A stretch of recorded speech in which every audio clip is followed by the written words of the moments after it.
voy a permitir pasar a la última plática de la sesión que está impartida por mí. Trataré de ser muy breve, perdón. Tiene que ver con las prioridades en tecnologías de información y comunicaciones, sobre todo para la investigación y el desarrollo tecnológico en colaboración, por supuesto, con Europa dentro del Horizonte 2020. Yo quisiera que vieran esta charla como finalmente algunos recomendaciones que puedo darles precisamente a nosotros como miembros de alguna comunidad, por ejemplo, dentro del mismo CUDI, o por supuesto dentro de una misma red de investigación, como lo puede hacer finalmente la red TIC. Entonces, pues bueno, podemos proyectar.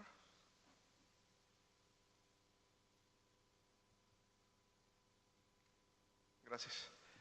Entonces, voy a comenzar precisamente con las prioridades en Horizonte 2020. Lo tuvimos en esta mañana con Leonardo, que las prioridades en este programa marco que tiene para investigación y desarrollo Europa, tiene 3 prioridades. Son prioridades muy sencillas, pero muy concretas al mismo tiempo. Tiene que ver con ciencia excelente, es decir, una excelencia en la manera en que se hace la ciencia, la investigación.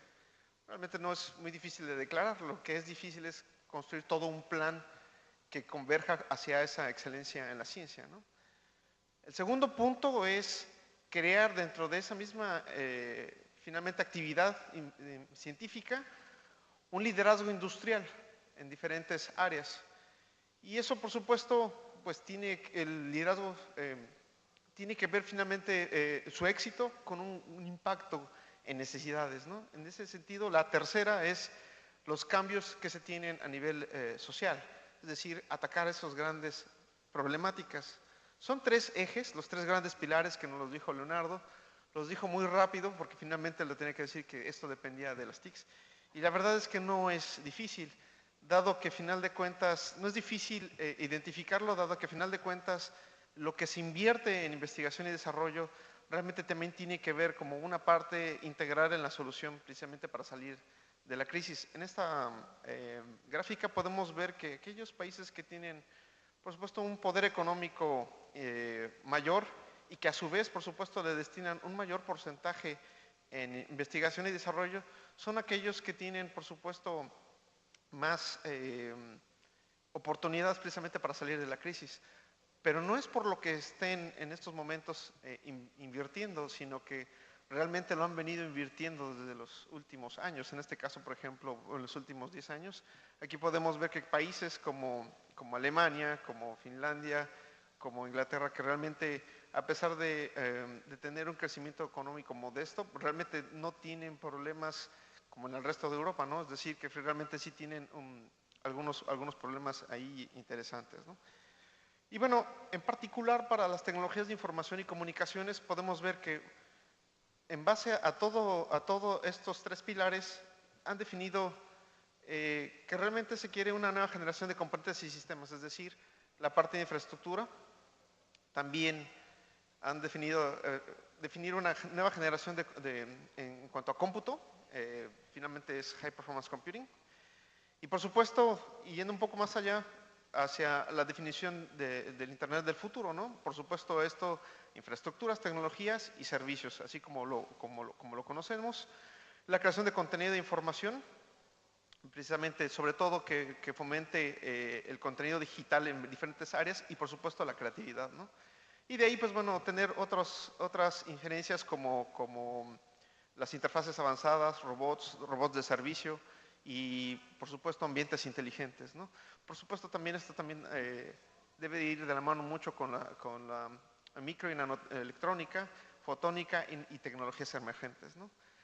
Lo muy importante aquí es que también se ha definido ir más hacia los living labs, que finalmente son laboratorios vivientes, es decir, laboratorios en los que por temas podemos probar estas nuevas tecnologías y que esto va a repercutir, por supuesto, en la validación de estas nuevas tecnologías, sobre todo dentro de la misma sociedad, ¿no? Y bueno, realmente nosotros podemos ver que estas grandes áreas, aquí nosotros lo tenemos definido por tecnologías como elemento habilitador.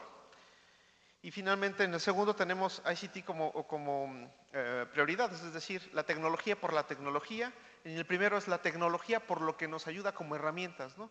Lo que puedo decirles es que aquí, por ejemplo, están de la mano con los objetivos de la Unión Europea, pero están de la mano con prioridades que se han identificado para América Latina en general y que en donde se puede construir una agenda conjunta. Esto es el resultado de varios estudios que se han hecho desde los últimos 4 años y que aquí están.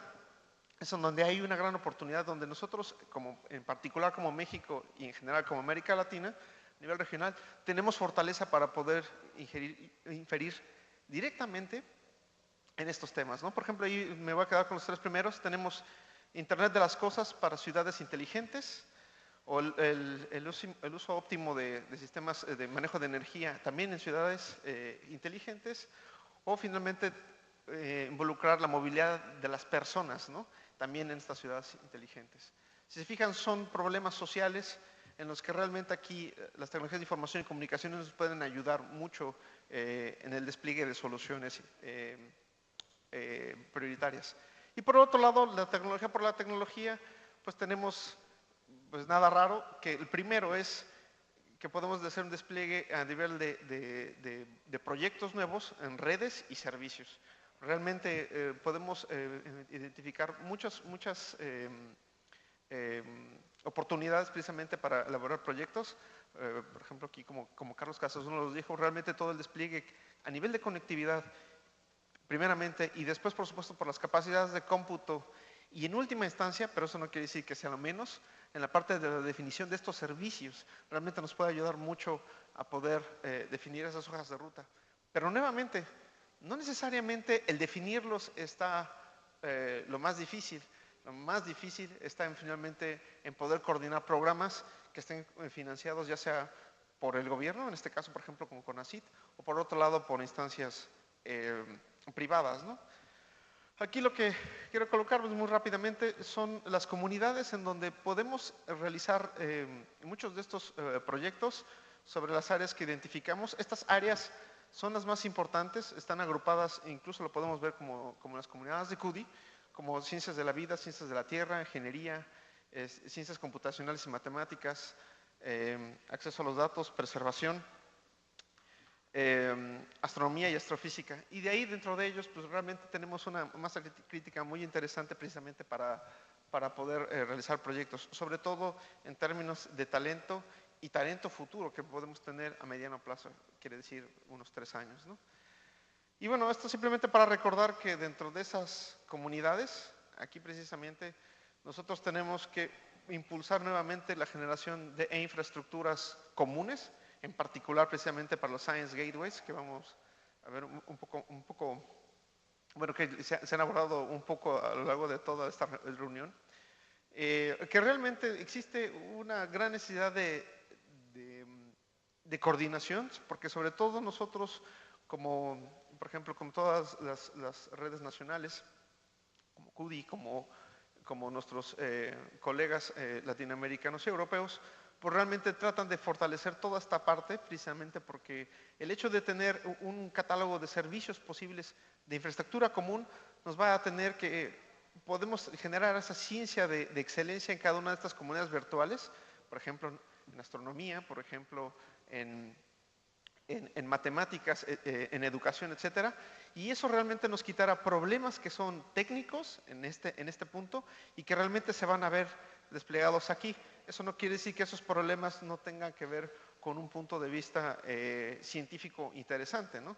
Y eso nos ayudará a que las comunidades realmente se enfoquen en lo que va a generar valor dentro de las mismas actividades, finalmente como Science Gateway, pero eso que también defina una política y estrategia para poder consolidar toda esta infraestructura común.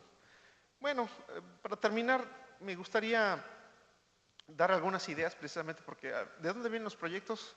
Los proyectos vienen de las mismas comunidades, vienen de la gente que tiene las capacidades para poder hacerlo, ¿no? No viene del gobierno, el gobierno solamente proporciona los mecanismos y trata de identificarlos, pero no necesariamente los ejecuta. Entonces, en ese sentido, de este lado, en las columnas coloco pues las áreas tecnológicas, como finalmente la tecnología por la tecnología, manejo de información inteligente, sistemas de cómputo y redes del futuro, ¿no? Y por otro lado, aquí transversalmente tengo las áreas en las que la tecnología puede ser un habilitador muy interesante, como salud e inclusión, el manejo de energía y, por supuesto, para la creatividad y el aprendizaje, ¿no? Realmente, si nosotros quisiéramos colocar un gran proyecto aquí, podremos ver en las intersecciones que podemos tener muchas ideas interesantes. Por ejemplo, tomar una problemática sobre eficiencia energética y el manejo de eficiente de tecnología, podremos tener aquí un escenario muy interesante. Aquí nada más para este pequeño ejemplo, simplemente estoy dando prioridades a 3 de las áreas que nosotros encontramos comunes para toda América Latina y otras 3 precisamente por su uso dentro de los mismos problemas para la sociedad, ¿no? Y así, pues bueno, simplemente coloco 3 posibles escenarios. Realmente hemos identificado más escenarios posibles en los que nosotros podemos inmediatamente proponer proyectos, así como nos lo comentó el doctor Noel Monroy. Y por ejemplo, aquí en este escenario, solamente voy a explicar en el que nosotros tenemos soluciones en TICS para la gobernanza y el modelado en política. En particular, podemos realizar la entrega y acceso de nueva generación de servicios públicos, y esto podría traer una repercusión interesante sobre las nubes, para que realmente pudiera el gobierno desplegar sus nuevos servicios públicos, por supuesto, ¿no? Y eso implica no solamente la definición de la infraestructura que se necesita para poder hacer un despliegue de esos servicios, sino bajo qué estándares, si va a ser sobre una estructura como Hadoop o no SQL en general, o finalmente cómo voy a definir esos servicios para que realmente tengan impacto en la sociedad. Muchos de esos servicios pueden estar muy bien diseñados en cuanto al funcionamiento, pero no así en la entrega, ¿no? En nuestra cultura, por ejemplo, en general latinoamericana, desconfiamos mucho todavía de este tipo de servicios. Mucha gente todavía prefiere ir a formarse en la ventanilla y esperar su turno para poder concretar algún trámite. Eso afortunadamente ha ido cambiando, aunque realmente no ha permeado todavía en la sociedad, y también eso tiene que ver con finalmente la inclusión digital. Para terminar, pues realmente algunas conclusiones muy rápidas, es que realmente nosotros debemos de tener en cuenta que las tecnologías de información y comunicación, las TICs, realmente son un habilitador en nuestra sociedad. Lo hemos comentado mucho aquí con Salma, la tecnología no es el fin, es una herramienta, es un medio para poder llegar a grandes logros, ¿no? Realmente es la sociedad la que debe ser el incentivador para poder manejar estos proyectos. Y así, por ejemplo, lo ha definido la Unión Europea. Lo que les puedo decir es que en el nuevo gobierno realmente se ha visto llevar precisamente todos los programas a atender precisamente problemas de la sociedad y no necesariamente mandar las convocatorias finalmente por las áreas temáticas, ¿no? Tan es así que en la nueva convocatoria que acaba de lanzar el CONACYT está enfocada precisamente a resolver problemas de la sociedad y no a resolver problemas de la comunidad científica en general. Es un enfoque muy interesante que se está viniendo, y no solamente a nivel de proyectos de investigación, sino también a nivel de los programas de posgrado. En los programas de posgrado se va a medir más bien su impacto en la sociedad, en qué áreas temáticas, y por supuesto en los posgrados con la industria, atendiendo muy particularmente las problemáticas que tiene cada uno de los sectores productivos de nuestro país. En particular, ya nada más para terminar, la parte de cooperación internacional realmente va a crecer mucho, aunque todavía, por ejemplo, Europa, bueno, por supuesto, dada la crisis, pues bueno, ha cerrado un poco ese caudal de efectivo que venía, pero eso no quiere decir que una institución mexicana pueda ser susceptible de que tenga fondos con la Unión Europea. Lo que sí va a ocurrir es que esperemos que en mediano plazo tengamos una agenda conjunta, realmente en el que nosotros tengamos una sinergia como lo ha tenido Brasil, es decir, con sus convocatorias conjuntas en esas áreas temáticas, y eso finalmente nos lleva a tener una agenda común muy importante para establecer esas prioridades. Realmente las prioridades se tienen identificadas, los actores medianamente. ¿Por qué? Porque no necesariamente, aunque el CONACYT finalmente es la autoridad en ciencia y tecnología, no necesariamente tiene todos estos digamos, libros de notas, cuadernos precisamente que tengan a todas las personas que trabajan en tecnologías de información, por ejemplo, como investigadores o como tecnólogos, y mucho menos lo tiene para las infraestructuras. Lo comentamos en algunas de las sesiones que tuvimos, que se tuvieron incluso desde el martes y miércoles. Realmente se tiene todavía mucho por hacer precisamente en ese levantamiento de infraestructuras, cuando se tiene finalmente infraestructura, que es muy importante. No olvidemos que, a final de cuentas, estas hojas de ruta o planes realmente deben de tener en primer término el desarrollo de talento. Tenemos talento, tenemos gente muy capaz, pero también debemos de decidir hacia dónde va a ir, en este caso, el desarrollo de nuevos programas de posgrados que hagan que esas comunidades particulares crezcan. ¿Por qué? Porque, al final de cuentas, el talento es muy susceptible precisamente a la formación de recursos humanos. Si nosotros queremos hacer que crezcan, pues necesitamos fortalecer mucho la formación de esos recursos humanos. Y en segundo término está la infraestructura. De nada nos sirve tener mucha infraestructura si no está el talento disponible. Y eso muchos países ya lo han sufrido, porque deciden invertir, pero luego no tienen la masa crítica en términos de talento, manejo de personas precisamente, que puedan precisamente sacarle provecho a esa infraestructura. Y más importante aún, y que parece mentira, realmente es finalmente cuestión de voluntad, es el tener una coordinación institucional dentro de las mismas instituciones como fuera de ellas, ¿no? Eso es clave. México creo que apenas está aprendiendo a hacerlo. Creo que un gran esfuerzo de coordinación institucional en TICS está en CUDI. Creo que CUDI, lo que va a pasar en los próximos años es que CUDI se va a consolidar más como ese ente coordinador, y ojalá podamos establecer mucho esa finalmente consolidación, no solamente a nivel de academia que nosotros representamos, sino que realmente podamos hacerlo de una manera mucho más significativa con la industria y con el gobierno. Pues muchas gracias.